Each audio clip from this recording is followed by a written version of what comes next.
Bonjour à tous et bienvenue dans le podcast Entrepreneuriat produit par l'Université de Rennes et le Subtis par les jeunes entrepreneurs pour les jeunes entrepreneurs. Ici, l'idée c'est de partager les projets de ces mêmes entrepreneurs, de l'idée au service après-vente en suivant la croissance de leurs entreprises. Alors je suis Manon, toujours étudiante à l'ENSAT en école d'ingénieur à Lannion et je suis de nouveau accompagnée de Thibaut. Et je suis toujours Thibaut, je suis toujours fraîchement diplômé de l'ENSAT en informatique et de l'IGR-IAE en management et administration des entreprises. Et je suis toujours président de Stéphano. Et aujourd'hui, on a le plaisir d'accueillir Paul Bourgeot.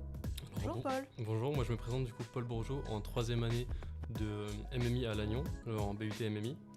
Donc je suis ancien étudiant entrepreneur chez Pépite, donc porteur de projet. Mon projet c'était du coup Candide. Avec Judicaël, c'est avec ça Judicaël Rouault qui était mon collaborateur. Donc Candide, qu'est-ce que c'était en quelques mots ? C'était un réseau social pour les étudiants dans le domaine de la création. Voilà. Ok. Eh ben merci Paul. La semaine dernière, on avait abordé la théorie autour des études de marché avec Madame Hélène Bonenfant. Et l'idée aujourd'hui, ça va être de poursuivre cette discussion-là avec un exemple concret que du coup Paul et toi Thibaut allez pouvoir nous apporter. D'abord, est-ce qu'on peut rappeler rapidement, Thibaut, s'il te plaît, ce qu'est une étude de marché ? Une étude de marché, c'est un processus qui va permettre de connaître le marché sur lequel on va vendre notre produit. Donc à qui, éventuellement comment, et de découvrir un petit peu quels vont être nos consommateurs. Et donc rappelons rapidement quand même que le marché, c'est l'endroit où l'offre et la demande se rencontrent et arrivent à un point d'équilibre, donc qui est le prix. C'est pas le marché du dimanche. Non, c'est pas le marché du dimanche, on va acheter ses carottes, non. Enfin, c'est un exemple de marché. Alors, donc Paul, ton projet Candide, pour le lancer avec Judicaël, ou au moins pour travailler dessus, est-ce que vous avez dû faire des analyses, par exemple documentaires, avant de vous lancer ? Bien évidemment, alors juste après, dès qu'on a l'idée, il faut direct se dire est-ce qu'il y a un réel besoin, est-ce qu'il y a un réel marché pour proposer notre offre ? Parce qu'on peut avoir une très bonne idée, mais s'il n'y a pas de client au bout, l'idée, le projet il va pas aboutir par exemple. Ok. Et donc comment vous avez procédé ? Donc on a d'abord regardé tous nos concurrents, donc on s'est documenté notamment sur internet. On a cherché des éventuelles alternatives à notre idée, notre projet. Voilà. Il y avait des concurrents ou c'était un marché novateur ? C'était un marché au début novateur, mais justement il y a pas mal de concurrents qui sont arrivés en force, notamment avec Adobe Portfolio qui arrivait et c'était un très gros concurrent qui arrivait. Pendant que vous étiez en train de lancer le projet ? Oui. D'accord.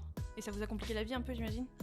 Ouais, du coup on a préféré arrêter avant de vraiment lancer le projet complètement. On a fait ce qu'on a pu de notre côté, mais il aurait fallu vraiment investir plus. Et comme il y a d'autres concurrents qui sont arrivés, on s'est dit que c'était peut-être pas une bonne idée de continuer.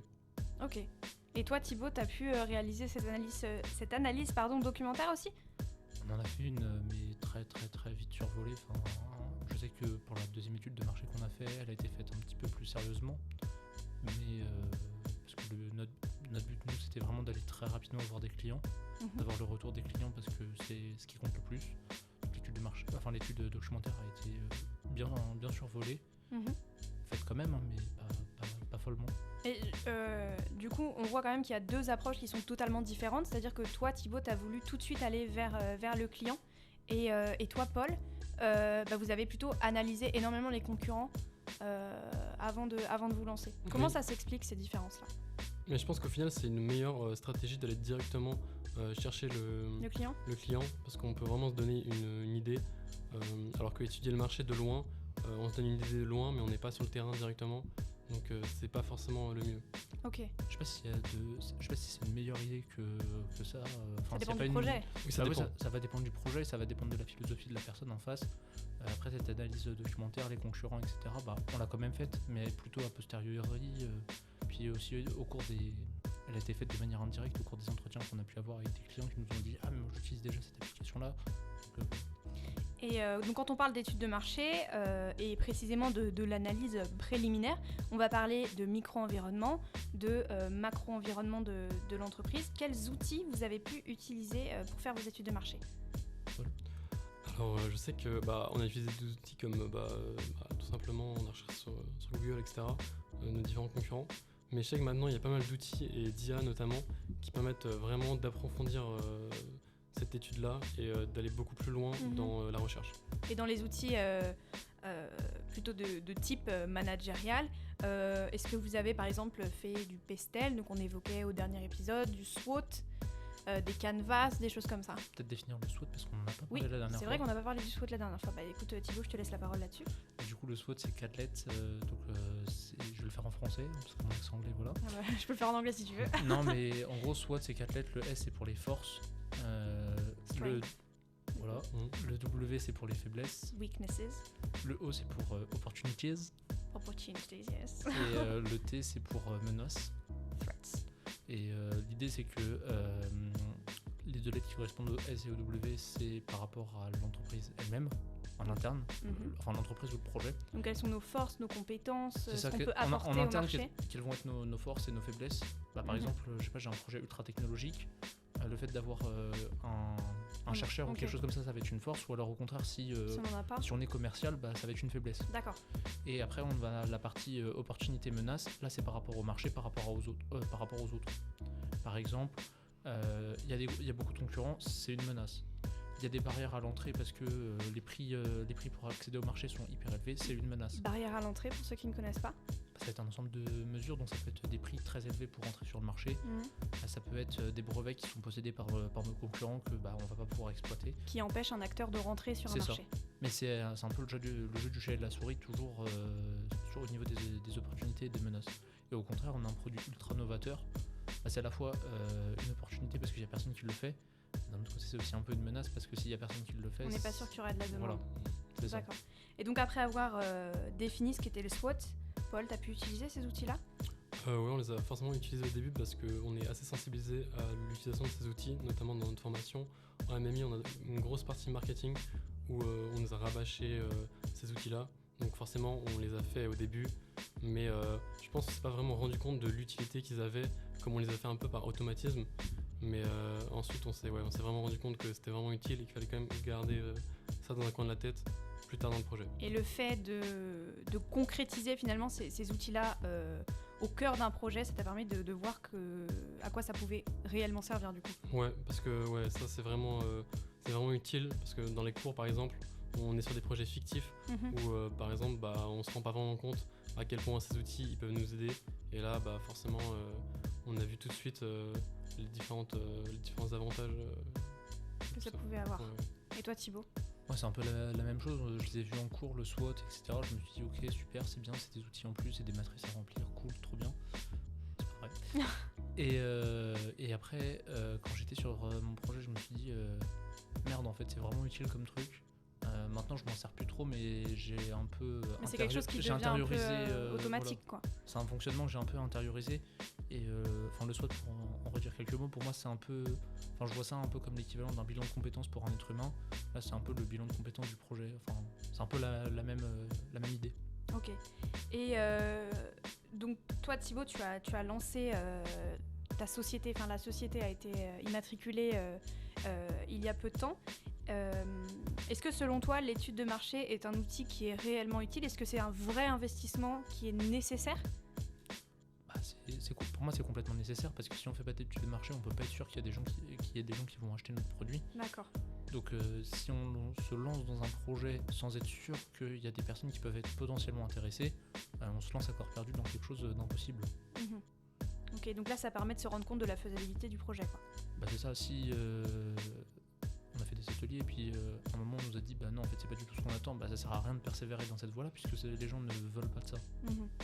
Alors que si on le savait pas et qu'on avait persévéré, on aurait perdu beaucoup de temps, beaucoup d'argent, à double titre parce que le temps c'est de l'argent et parce que on met des moyens aussi pour réaliser notre projet.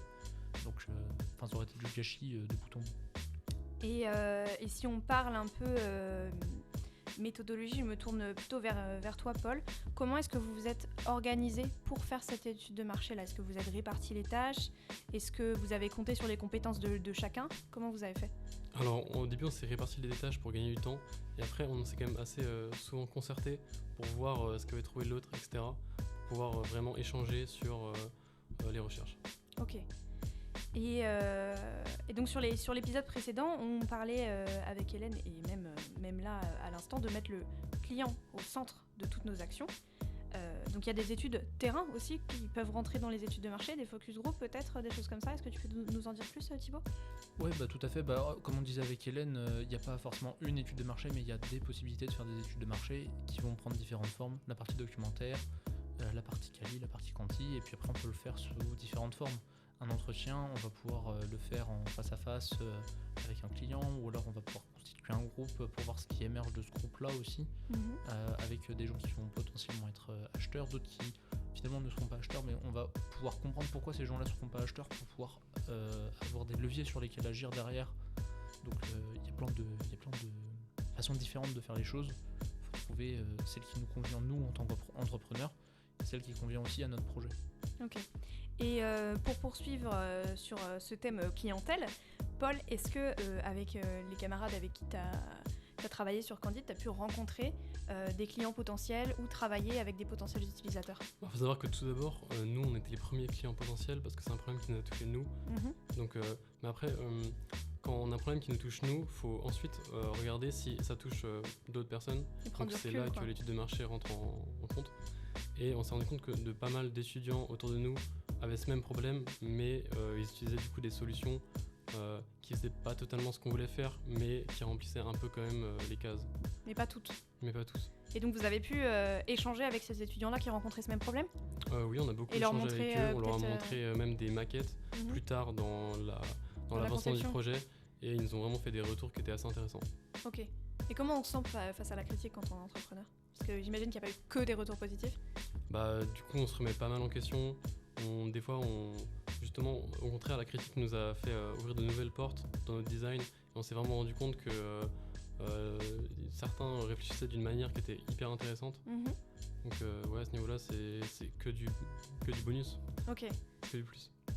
Et donc, Thibaut, tu disais précédemment que tu avais fait 2 études de marché. Pourquoi ? Est-ce qu'il faut en faire plusieurs ? On va faire différentes études, quali, quanti, documentaire. Déjà, en soi, c'est des petites études, chacune d'entre elles. Donc après, on peut les combiner pour en faire une plus grosse étude. Et après, le marché, il évolue avec le temps. Nos 2 études de marché sont espacées d'1 an, quand même. Okay. Donc en 1 an, il y a beaucoup de choses qui changent. On est dans un domaine numérique, donc les choses vont assez vite. Là, on est en train d'en lancer une 3e. Après, ça va être aussi pour explorer des nouveaux produits. Donc des études de marché, on peut les faire sur notre produit actuel, des fois pour comprendre pourquoi ça marche plus. Est-ce que pour se lancer aussi, tout simplement. Et des fois, on va lancer des nouveaux produits. Et quand on lance un nouveau produit, c'est comme quand on lance une entreprise de zéro, c'est pareil. Le produit, on le construit de zéro. Donc il faut toujours savoir, est-ce qu'on va avoir un client ? Est-ce que si on a un client, est-ce que le client est prêt à payer surtout ? Ok. Et donc tous les outils qu'on évoquait donc, depuis le début de cet épisode et sur l'épisode précédent avec Hélène, ces outils-là s'adaptent en fonction des besoins de ton entreprise, du besoin que tu as à un instant T. Alors, ils s'adaptent, mais c'est surtout à nous de les adapter. Et il y a un truc qu'on n'a pas encore dit, c'est que... Enfin, je pense pas qu'on l'ait dit, c'est que ces outils, c'est pas la to-do list, il faut les faire un par un. Et une fois qu'on a coché la case, on passe au suivant. Et puis, il en existe des dizaines et des dizaines aussi. Alors, il en existe des dizaines, c'est pas des to-do list à faire. Et une fois qu'on a fait un outil, on passe à autre chose. Non, il faut revenir de temps en temps sur les trucs, repasser un cours, refaire des choses. Et c'est plutôt itératif au final comme c'est itératif et c'est quelque chose qui vit avec le projet en fait. C'est dynamique, c'est des outils vraiment dynamiques. Et vous rajoutez des informations dedans au fur et à mesure, ou est-ce qu'il faut réorganiser à chaque fois une étude de marché ? Ça dépend de à quelle étape on en est, de ce qu'on est en train de faire. Enfin, ça peut être oui, on refait tout de zéro. Ça peut être juste, on a parlé de l'outil, le BMC, ou le BMC 3D. Ça va être soit juste on va le faire, soit on va le compléter un tout petit peu, soit on repart de zéro parce qu'on lance un nouveau produit, on fait un pivot à 180. Enfin, ça dépend un peu de la situation dans laquelle on se trouve. Ok. Mais c'est des outils vivants et qui doivent vivre et s'adapter à la vie du projet en continu. Et donc là, tu vas lancer une 3e étude de marché, qualitative, quantitative. On externalise cette étude de marché, donc c'est pas nous qui allons la faire, on commande l'étude de marché. Donc on verra bien ce que nous réserve le groupe qui travaillera dessus. Donc il y a des professionnels qui peuvent vous aider même dans ce domaine-là. Alors il y a des professionnels, là pour le coup c'est pas des pros, c'est des étudiants. D'accord. Mais c'est tout aussi intéressant parce qu'ils ont une autre vision et ça permet aussi de se défaire de ses préjugés. C'est ce que disait Paul à un moment, c'est que ok on est les premiers clients, c'est bien, mais c'est nous, on a nos préjugés, on a nos biais, c'est notre projet. Et c'est on un a peu la notre tête bébé. dedans aussi, quoi. Voilà, on a la tête dedans, donc c'est bien aussi de se décharger de certaines choses, parce qu'on on manque de temps aussi, objectivement. Et est-ce que c'est difficile de prendre du recul par rapport à un projet qui nous appartient? Oui, C'est sûr, bien évidemment. C'est votre bébé, quoi, un petit peu. c'est ça. Bah, même c'est dur de se mettre vraiment à la place des gens totalement. Tu peux pas. Mais tu peux pas vivre dans leur Mais c'est tête. vraiment très intéressant. Enfin, la deuxième étude de marché qu'on a faite, on l'a externalisée aussi auprès d'un groupe de Master 2. D'accord. Et c'était pas facile parce que des fois, ils faisaient pas comme on avait envie, ils utilisaient pas les outils qu'on avait demandé d'utiliser. Et pourtant, on arrivait à un résultat qui était tout à fait satisfaisant. On arrivait à un résultat, il y avait des choses qui nous allaient pas, donc après on a réadapté avec notre cas d'usage. On avait des outils algorithmiques pour analyser les données qu'on a utilisées nous parce qu'on leur avait fourni mais ils l'ont pas fait. Donc faut prendre du recul, faut pas se vexer quand on dit pas comme nous, mais ça se passe bien en général. Bah, de toute façon, c'est vrai qu'avec les échanges qu'on a pu avoir depuis le début du podcast, faut être flexible pour être entrepreneur et faut être capable d'accepter la critique. Il n'y a pas le choix. Alors, accepter, oui. Je dirais surtout qu'il faut être capable d'écouter les critiques et de pouvoir réfléchir sur cette critique. Est-ce qu'elle est fondée? Est-ce qu'elle est infondée? Si elle est infondée, on passe à autre chose. Et si elle est fondée, c'est comprendre pourquoi elle est fondée et qu'est-ce que je fais de tout ça maintenant. Ouais, totalement, et pas se baraquer et avec son ego se dire non, forcément, ma vision c'est la meilleure. Et je suis totalement d'accord sur ce point. Et toi, Paul, tu disais du coup que votre projet s'était arrêté. Comment est-ce que tu l'as vécu et qu'est-ce que tu en retires? Je l'ai assez bien vécu parce que c'était logique. Il n'y a pas eu un arrêt brutal. C'était dans la continuité de notre projet. On voyait bien qu'au niveau du temps, c'était compliqué. On était arrivé à un stade où on avait fait la majeure partie de ce qu'on pouvait faire et on arrivait à un moment où il fallait commencer à déléguer. Donc quand on commence à déléguer, ça prend beaucoup plus de temps au niveau de la paperasse, etc. Donc, est-ce qu'avec les cours, ça vous rajoutait aussi pas mal de charges de travail? Oui, ça nous rajoutait pas mal de charges de travail. Et je pense même au niveau de la motivation, moi et mon partenaire, du coup, c'était pas non plus suffisant pour aller plus loin. Et est-ce que aujourd'hui, maintenant, parce que ça fait un peu plus d'un an que vous aviez commencé le projet, donc ça fait un petit moment quand même que vous avez arrêté, est-ce qu'aujourd'hui il y a des choses que vous auriez fait différemment qui vous auraient permis de continuer? Déjà faire un peu plus de gestion de projet, faire des vrais temps de travail organisé, etc. Parce que c'était un peu brouillon à ce niveau-là. Et ce genre d'outils, c'est comme on disait plus tôt, on voit ça en cours, mais c'est sur le terrain qu'on se rend compte que c'est vraiment utile et qu'il faut vraiment les utiliser. Et parfois on n'a pas forcément le réflexe non plus de les utiliser parce que au préalable on ne se rendait pas forcément compte de l'impact que ces outils-là De l'impact sur pouvaient le long terme, justement sur des projets où on est plusieurs, qui durent longtemps. Il faut vraiment bien s'organiser parce que sur un petit projet de cours, etc., c'est pas très grave. Mais dès que ça commence à dépasser plusieurs mois, ça devient tout de suite beaucoup plus compliqué. Et qu'est-ce que tu en retires de cette expérience-là entrepreneuriale? Plein de bonnes choses. On a découvert plein de choses, lui et moi. On est allé dans plein d'endroits. Et même, surtout, j'ai appris quelque chose qui est vraiment important. C'est le contact, c'est les contacts humains qui sont vraiment importants. Et l'échange avec les autres. C'est vraiment quelque chose dans l'entrepreneuriat que je trouve vraiment super. Okay. Est-ce qu'on te revoit bientôt sur un... Est-ce que tu comptes te relancer sur un nouveau projet bientôt ou est-ce que c'est quelque chose que tu peux envisager dans 5-10 ans? Forcément, je sais que je me relancerai sur un nouveau projet parce que c'est quelque chose qui m'a beaucoup plu. Je sais pas encore quoi, mais j'y travaille. C'est dans la tête. Ouais. Ok. Thibaut, quelque chose à ajouter peut-être? Non, j'allais poser les questions un peu traditionnelles du podcast. La fameuse tradition. Allez, vas-y. Pour t'initier au podcast.